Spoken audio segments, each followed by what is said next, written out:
Hello दोस्तों, आपका अपने YouTube चैनल हिंदी की पाठशाला बाय आरजे में स्वागत है। बहुत दिनों के बाद है जो कि आज मेरा फिर से क्लास शुरू हुआ है।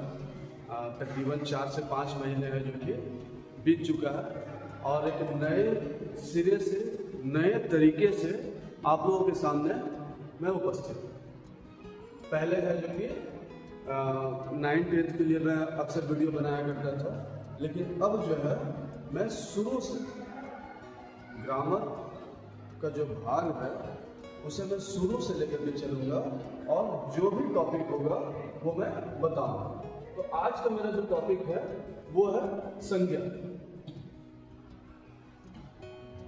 आज का हमारा जो टॉपिक है वो है संज्ञा और संज्ञा के बारे में जो कि मैं आज आप लोगों को बताऊँगा।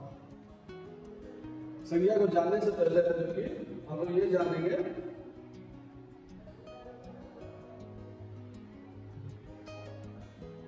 कि संज्ञा की परिभाषा क्या है, संज्ञा के भेद कौन कौन से हैं और उसी में से कुछ उदाहरण और उसके बाद कुछ क्वेश्चन आज हम लोग करेंगे। तो चलिए ज्यादा समय ना बिताते हुए है जो कि आपको लेकर के चलते हैं संज्ञा की परिभाषा क्या है। संज्ञा की परिभाषा क्या है तो आप देख लीजिए। संज्ञा की परिभाषा, संज्ञा का सामान्य अर्थ नाम होता है, ये सबको पता है। दुनिया में कोई भी नाम अगर है तो वो है संज्ञा। आपका नाम, मम्मी का नाम, पिताजी का नाम, घर के सामान का नाम, देश का नाम, दुनिया का नाम, कोई भी आप नाम ले लीजिए, कोई भी नाम, दुनिया का कोई भी नाम ले लीजिए, किसी जानवर का, किसी पशु का, किसी पक्षी का, टेबल का, मेज का, सजीव निर्जीव, जिस किसी का भी आप नाम लेना चाहते हैं ले लीजिए। संज्ञा का मूल अर्थ यही है और सामान्य भी यही है कि वो है क्या? नाम। नाम अगर हम किसी का ले रहे वो क्या है? संज्ञा। दूसरे शब्दों में कहे किसी प्राणी, वस्तु, स्थान, भाव आदि के नाम को क्या कहते हैं हम लोग? संज्ञा। जैसे राम, गंगा, बचपन आदि। ये उदाहरण के तौर पे है। आगे जब हम लोग इसका भेद पढ़ेंगे तो कैसे कैसे वो भेद बटा है वो हम लोग जानेंगे, ठीक है। लेकिन अभी फिलहाल आप जानिए कि दुनिया में कोई भी नाम अगर हम ले रहे होते हैं, कोई भी नाम है वो क्या कहलाता है? नाम, संज्ञा। संज्ञा क्या है कि हम लोग उसे, चलिए आगे देखते हैं। कुछ उदाहरण भी दिए हुए दोस्तों, इसे भी देखते हैं। क्या है? राम वन जाता है, सीता गाना गाती है, मोहन पाता है, अजय स्कूल जाता है। ये जो राम है, सीता है, मोहन है, अजय है, ये सभी के सभी क्या है? संज्ञा है। संज्ञा आदि उदाहरणों में राम, सीता, मोहन, अजय, ये सब के सब क्या है? संज्ञा है। ये सभी नाम क्या है? संज्ञा की कोटि में आता है। कोई भी नाम ले रहे हैं, कुछ भी बोल रहे हैं तो वो संज्ञा के परिप्रेक्ष्य में ही आता है। चलिए इसका हम लोग भेद देखते हैं।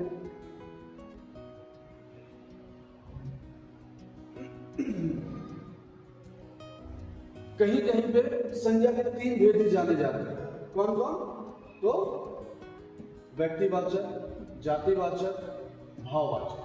लेकिन मैं आपको बता दूं मूल रूप से संज्ञा के 5 ही भेद है, जो समूहवाचक और द्रव्यवाचक भी है। अभी वर्तमान में क्या हो रहा है कि नई नई जो किताबें आ रही हैं उसमें समूहवाचक और द्रव्यवाचक को हटा दिया जा रहा है। लेकिन आप एक बार सोच करके देखिए कि ये हटेगा कैसे, जबकि इसका 2 भेद है, ऑलरेडी है। ये 5 पहले से पढ़ते चले आ रहे। हम लोगों ने भी बचपन में जब पढ़ा था तो ये 5 ही पढ़ा था, कभी भी 3 की चर्चा नहीं हुई। खैर, जिनको 3 समझना है वो 3 समझिए, जिनको 5 समझना है वो 5 समझिए। आपके लिए खुला दरबार है, आपको जो समझ में आता है उतना पढ़िए, जितना आपको जानना है उतना जानिए। आगे चलते हैं हम लोग।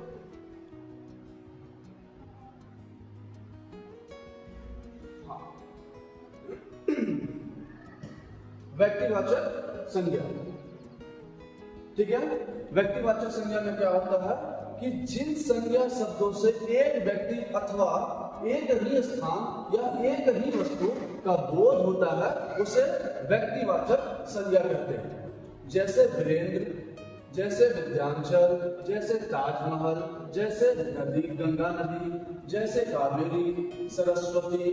कहने का मतलब है कि जिस किसी का एक होने का बोध पता चलता है, मान के चलिए कि आपका नाम राहुल है, राजेश है, रमेश है, दिल्ली है, बंबई है, कोलकाता है, दुनिया में जो भी आप एक नाम ले रहे हैं वो सब का सब क्या आ जाएगा, व्यक्तिवाचक संज्ञा।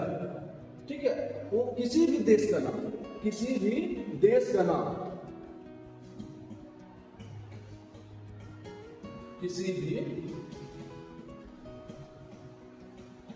देश का नाम संज्ञा है। किसी जानवर का नाम संज्ञा है।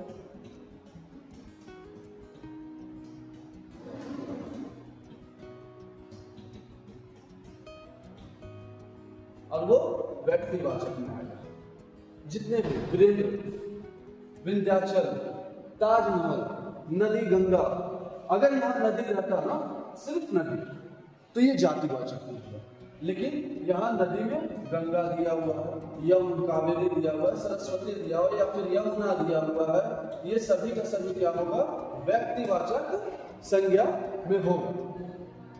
ठीक है, क्योंकि जहां सिर्फ एक का बोध हो, एक वस्तु का हो, एक स्थान का हो, एक व्यक्ति का हो, महात्मा गांधी का नाम है, जवाहरलाल नेहरू का नाम है, प्रधानमंत्री पीएम मोदी का नाम है, जिस किसी का भी नाम आए लेकिन एक ही व्यक्ति वो है, तो वो कहलाएगा व्यक्तिवाचक संज्ञा। ठीक है, चलिए आगे चलते हैं हम लोग।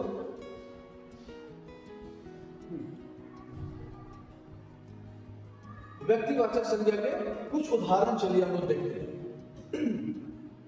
कावेरी नदी दक्षिण में बहती है, ताजमहल आगरा में है, प्रिया की आज शादी है, राजेश एक अध्यापक है।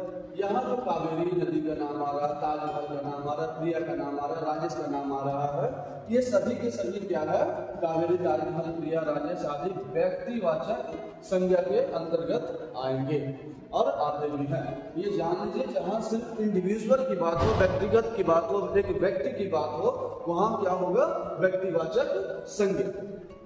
उम्मीद है कि आपको बहुत अच्छे से समझ में आ रहा होगा, और अगर समझ में ना आए तो आपसे रिक्वेस्ट है कि कमेंट में जरूर आप अपनी प्रतिक्रिया दें कि आपको समझ में आ रहा है या नहीं समझ में आ रहा है। जरूर आप मुझे बताएं ताकि मुझे यह समझ में आए कि आपको बातें समझ में आ रही है। नेक्स्ट आते हैं हम लोग जातिवाचक संज्ञा में।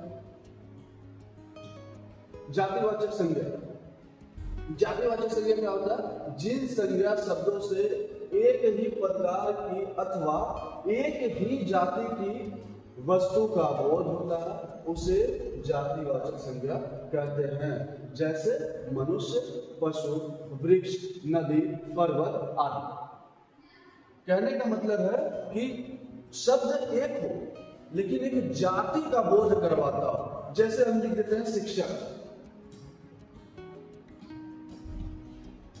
शिक्षक। शिक्षक क्या है, सिर्फ एक शिक्षक थोड़ी है, हजारों हजार लाखों लाख शिक्षक है, तो उसी में एक ही है शिक्षक। तो शिक्षक में सभी शिक्षक आ गए। ऐसा नहीं है कि और किसी के आगे किसी का नाम लगा दिया था, जैसे राजेश शिक्षक, या फिर किसी लेडी टीचर का नाम लगा दिया जाता। किसी भी नाम, किसी व्यक्ति का नाम आ रहा है तो वो व्यक्तिवाचक हो जाएगा, लेकिन वो व्यक्ति का नाम ना आकर के एक जाति का बोध करा रहा हो। जैसे मनुष्य, मनुष्य एक जाति है। किस मनुष्य की बात की जा रही है कोई पता नहीं। पशु, पशु में ढेर सारा पशु है। पशु में गाय की बात की जा रही है, शेर की बात की जा रही है, किसी जानवर की बात की जा रही है, किसी बाघ की बात की जा रही है। तो यहाँ क्लियर नहीं हो पा रहा कि किसकी बात हो पा रही है। तो पशु, पशु ढेर सारा है। जब ये पशु की बात हो रही है, एक जाति का बोध करवा रहा है, तो ये हो जाएगा आपका जातिवाचक संज्ञा। यहाँ वृक्ष, वृक्ष में क्या है कि वृक्ष है कि पीपल का वृक्ष है, या फिर बरगद का वृक्ष है, या फिर किसी फूल का वृक्ष है, किसी पेड़ का पौधा है, क्या है कुछ पता नहीं। तो यहाँ हो गया नदी। नदी में जैसे कि मैंने आपको व्यक्तिवाचक संज्ञा में दिखाया कि नदी में क्या था कि कावेरी नदी, यमुना नदी या सरस्वती नदी, लेकिन यहाँ सिर्फ नदी का नाम दिया हुआ है।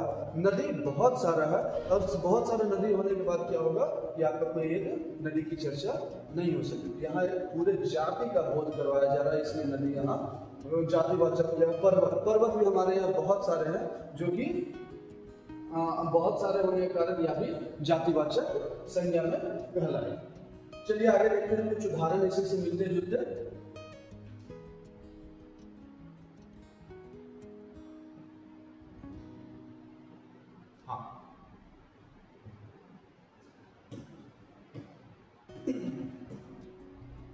जातिवाचक संज्ञा के कुछ उदाहरण। महिलाएं बाजार जाती है, पक्षी पेड़ पर रहते हैं, मनुष्य सबसे बुद्धिमान है, नदियां पहाड़ों से बहती है।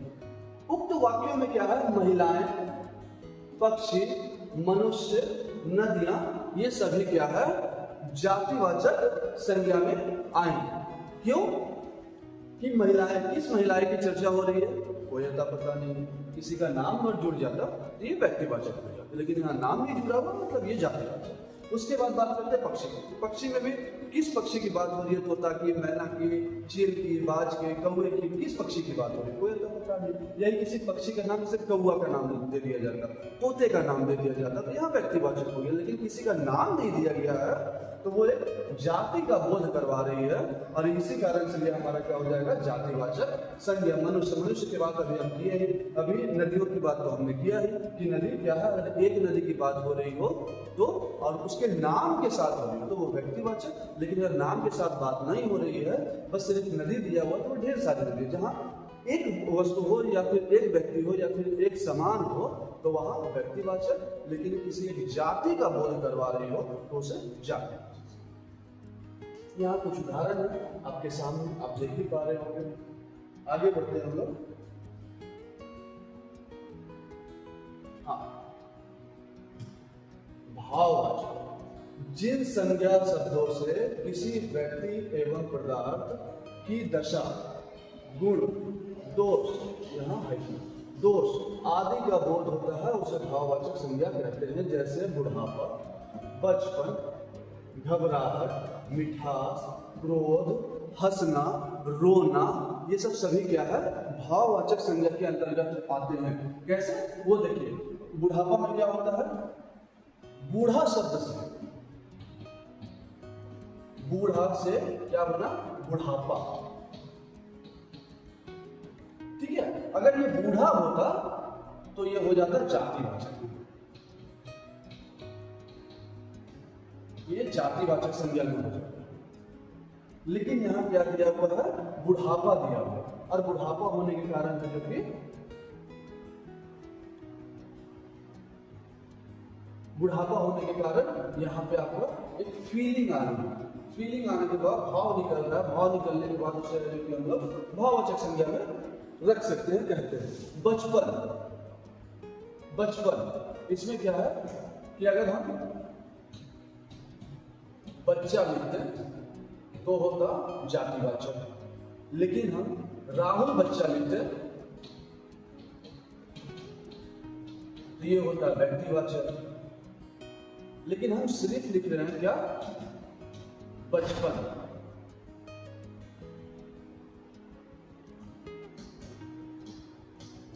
बचपन क्या है? बच्चा से बनता है बचपन। तो ये क्या है कि एक आपका फीलिंग निकल के सामने आ रहा होता है, जिस कारण से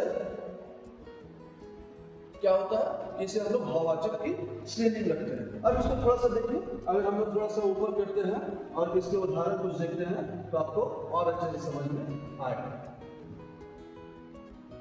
जैसे भाववाचक संज्ञा, भाववाचक संज्ञा में क्या होता है? ताजमहल की सुंदरता लोगों को आकर्षित करती है, ईमानदारी सबसे बड़ा धर्म है, बचपन में हम बच्चे ज्यादा शरारती होते थे, प्रसन्नता सबसे बड़ा धर्म, खुश रहना ही सबसे बड़ा धर्म, दूसरों को खुशी दीजिए और खुद खुश रहिए, ये सबसे बड़ा धर्म। ठीक है, तो यहाँ देखेंगे सुंदरता। सुंदरता में क्या होता है, भाव आ रहा है, निकल रहा है, फीलिंग निकल रही है। सुंदरता हो गया, मिठास हो गया, बचपन हो गया, बुढ़ापा हो गया, दया हो गया, करुणा हो गया, हंसी हो गई, रोना हो गया, ये सब क्या है, भाव है। तो उसे हम लोग भाववाचक संज्ञा की श्रेणी में रखते हैं।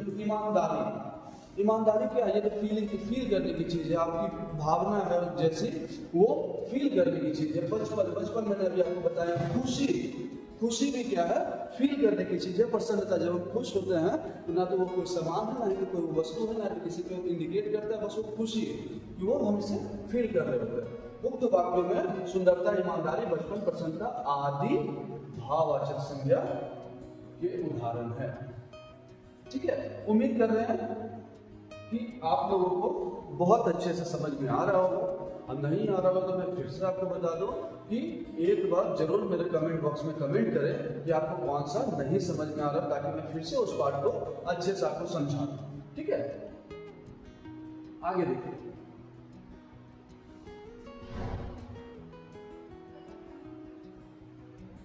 समूहवाचक संज्ञा। समूहवाचक संज्ञा में क्या होता है, ऐसे शब्द जिनसे समूह का बोध हो, समूहवाचक संज्ञा कहते हैं। जैसे भीड़, सेना, मेला, परिवार, संसद आदि। मतलब एक भीड़ की जो, माने चलो फूलों का गुच्छा अपने साथ, गुच्छा जो होता है, गुलदस्ता,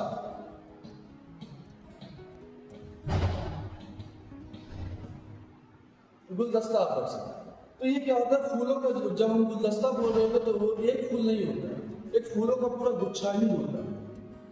उसके बाद गुलदस्ता में गुच्छा आता है। चाबियों में आप देखेंगे सिर्फ एक चाबी नहीं होती, वो पूरी एक गुच्छा ही होता है। उसी तरह से भीड़ का आपको अंदाजा ही लगा सकते, 2, 4, 20, 50, 100, 200, 10,000, 20,000, लाख, 2 लाख। सेना ना तो किसी एक व्यक्ति का नाम है, ना तो कुछ, लेकिन सेना का मतलब होता है एक पूरा हुजूम को है, जो कि हम लोग बात कर रहे होते हैं। मेला में है जो कि 10 से 20 से 50, 100, 1000 नहीं पता चलता। परिवार भी क्या है, समूहवाचक के अंतर्गत। संसद भी क्या है, एक समूहवाचक के अंतर्गत आता है। आगे देखेंगे हम लोग।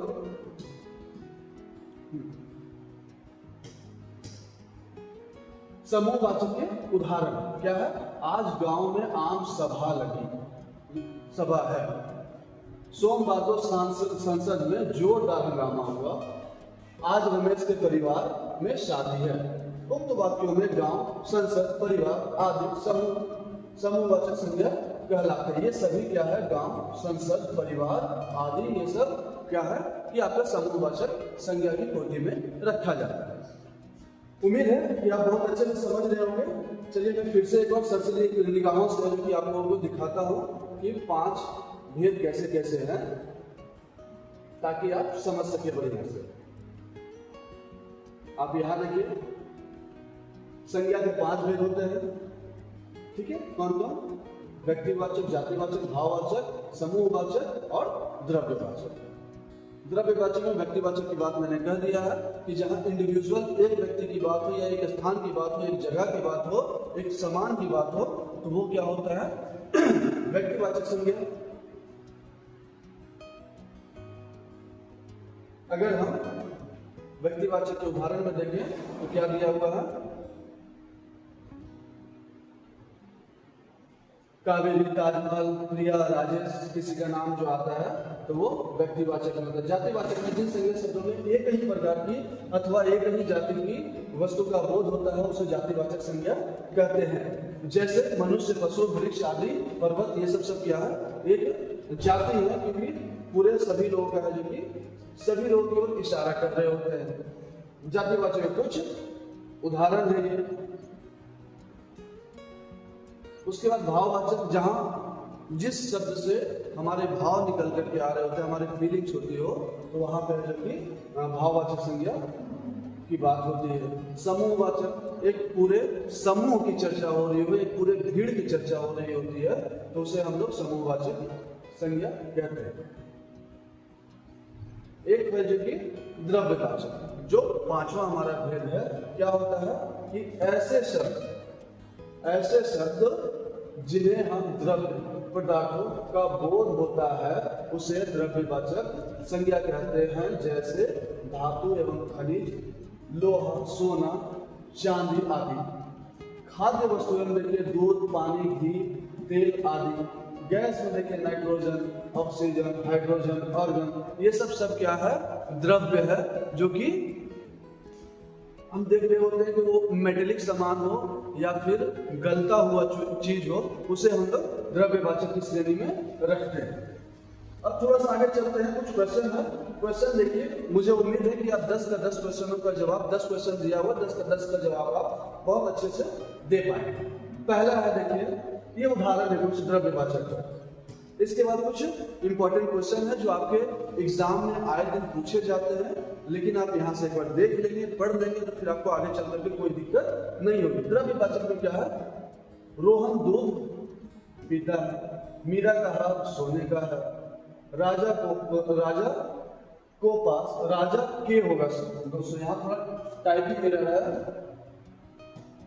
राजा के पास चांदी की तलवार है, ऑक्सीजन प्राण वायु के रूप में जाने जाते हैं। उक्त उदाहरण में दूध, सोना, चांदी, ऑक्सीजन आदि द्रव्यवाचक संज्ञा होते हैं। चलिए अब थोड़ा सा क्वेश्चन की तरफ चलते हैं। क्वेश्चन देखिए, आपको समझ में आएगा। हाँ, अब देखिए, मैंने आपको बताया था किसी भी देश का नाम, किसी राज्य का नाम, किसी स्थान का नाम क्या होता है, तो वो समझ में। यहाँ क्या मिला हुआ है? दिल्ली।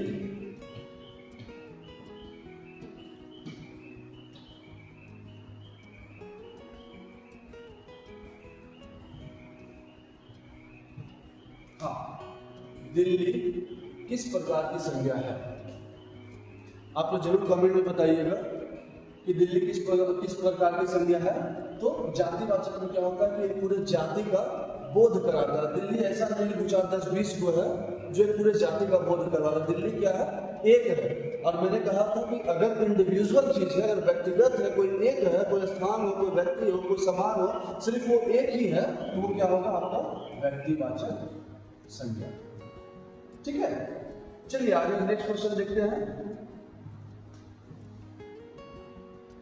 नेक्स्ट में दिया हुआ है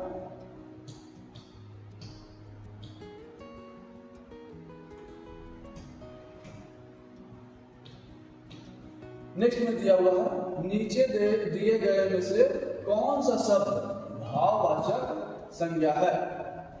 अभी आपने कुछ देर पहले परिभाषा में देखा होगा कि भाववाचक की परिभाषा में उसके क्या उदाहरण थे। अगर लड़का की बात करें तो लड़का जातिवाचक संज्ञा हो जाएगा।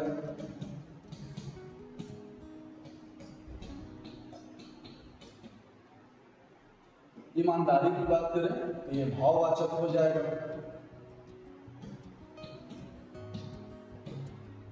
पेड़ की बात करें तो ये भी जातिवाचक का हो जाएगा, क्योंकि किस पेड़ की बात की जा रही है ये तो पता ही नहीं। नदी की बात की जाए तो ये भी जातिवाचक संज्ञा हो जाएगा, क्योंकि किस नदी की बात की जा रही है तो वो पता ही नहीं चलेगा। तो हमारा क्या है? भाववाचक संज्ञा क्या है और कौन सा? तो हमारा क्या सही आंसर हो जाएगा? भाववाचक संज्ञा में ईमानदारी। नेक्स्ट चलते हैं।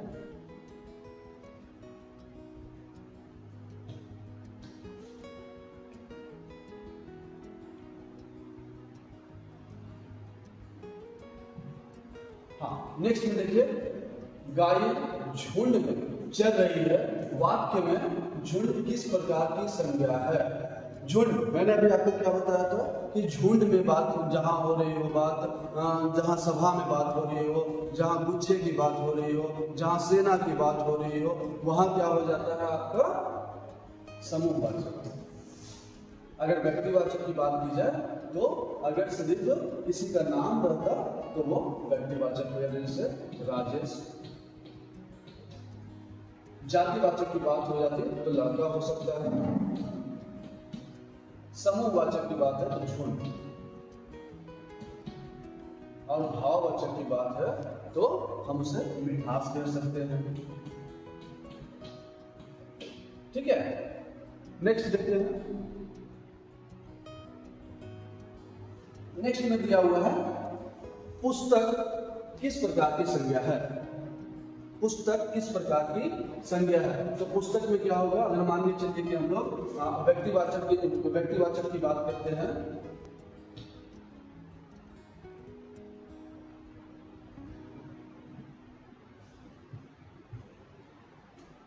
व्यक्तिवाचक में किसी पुस्तक का नाम देना चाहिए था, दिया हुआ रहता तो वो व्यक्तिवाचक हो जाता। जैसे गोदान पुस्तक की बात की जाती तो वो व्यक्तिवाचक हो जाता। भाववाचक में है जो कि फीलिंग निकलनी चाहिए, भाव निकलनी चाहिए, तब उस स्थिति में क्या होगा कि आपका भाववाचक संज्ञा कहलाएगा। समूहवाचक में भीड़ की बात हो रही है, तो यहाँ बात हो रही है पुस्तक की, तो पुस्तक एक जाति है, एक समग्र पुस्तक की बात की जाती है। अगर किसी पुस्तक की बात की जाती है, कोई टीचर क्लास में बोले कि बेटा पुस्तक निकालो, किताब निकालो, तो वो आपको पता होना चाहिए ना कि वो किस विषय के टीचर है। और आपको मानने चलिए नहीं पता किस विषय के टीचर, तो आप पूछेंगे ना कि सर या मैं कि कौन सा पुस्तक निकालूं, तब वो बताएंगे कि हाँ ये पुस्तक निकालो, तब आप वो पुस्तक निकालेंगे। तो जब वो बताएंगे कि ये पुस्तक निकालो तब वो व्यक्तिवाचक हो जाएगा, लेकिन जैसे पुस्तक की बात की जा रही है तो वो जातिवाचक की बात हो जाएगी। तो यहाँ हम लोग पुस्तक क्या करेंगे, जातिवाचक। नेक्स्ट देखिए,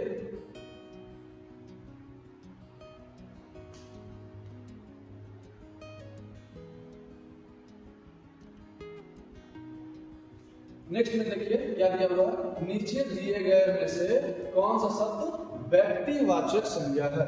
बच्चा आपको अभी बताया जातिवाचक है, शिक्षक अभी बताया मैंने जातिवाचक है,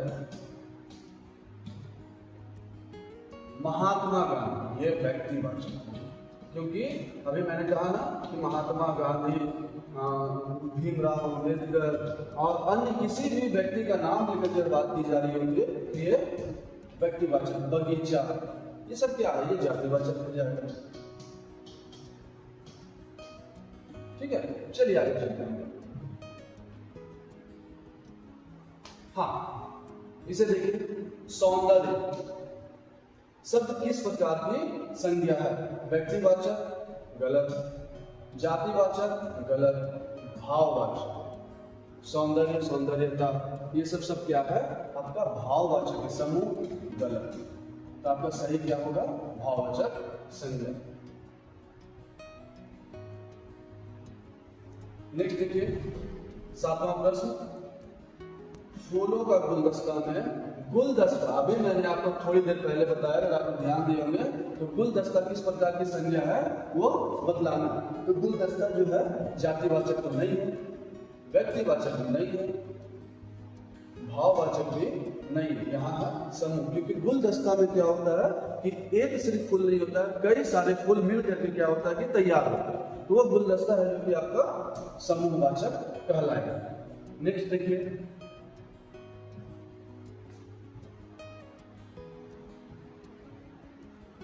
नेक्स्ट में संज्ञा किसे कहते हैं उसकी परिभाषा बतानी है। तो किसी काम को दर्शाने वाले शब्द को संज्ञा कहते हैं, गलत। किसी गुण को दर्शाने वाले शब्द को संज्ञा कहते हैं, गलत। किसी व्यक्ति, वस्तु, व्यक्ति, स्थान या भाव के नाम बताने वाले शब्द को संज्ञा कहते हैं, ये सही होगा।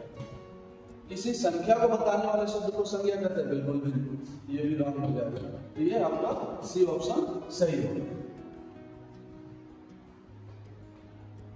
चलते हैं अगले क्वेश्चन पे।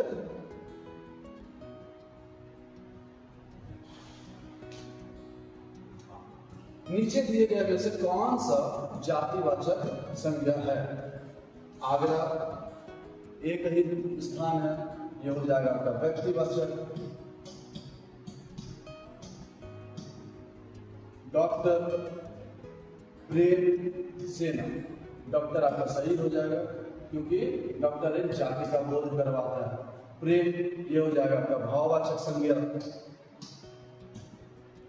सेना भीड़ भाड़ की बात हो रही है तो ये आपका हो जाएगा समूहवाचक संज्ञा। ठीक है, नेक्स्ट चलिए।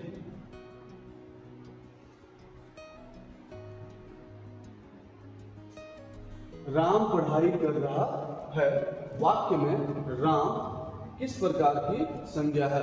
तो मैंने बताया ना, किसी भी दुनिया में कोई भी नाम आ जाए, कोई भी नाम आ जाए दुनिया में उसको हम लोग व्यक्तिवाचक कहेंगे। Option A.